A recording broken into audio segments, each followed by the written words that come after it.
Nagsimula na ang pagpapatupad ng checkpoint sa Davao City at iba pang lugar sa Region 11 bilang bahagi ng mas pinaigting na seguridad sa Semana Santa.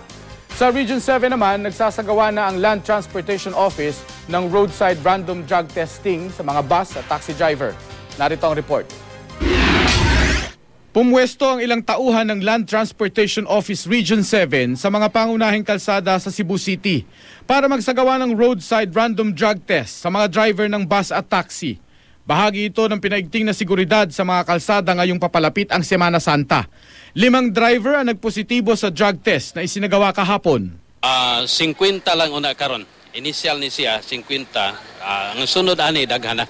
Atong gi-ensure lang safe ang pagbiyahe sa atong mga bakasyonista. Sang-ayon naman ang ilang drivers ay pinatutupad na drug test. Para na ako, marag nindot ni pagihan noon.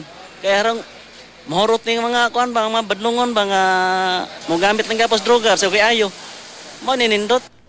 Tiyak ng LTO Region 7 na mas mapapadalas ang kanilang mga operasyon sa susunod na linggo.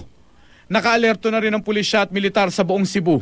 300 sundalo ang ipapakalat para tulungan ng mga pulis sa pagpapatupad ng mahigpit na seguridad sa mga bus terminal, pier at paliparan. Sa Davao City, magpapatupad naman ang mga checkpoint para tiyakin ang seguridad sa Semana Santa. Wala munang bakasyon ng mga pulis sa Region 11 lalo pat naka-high alert na sila ngayon.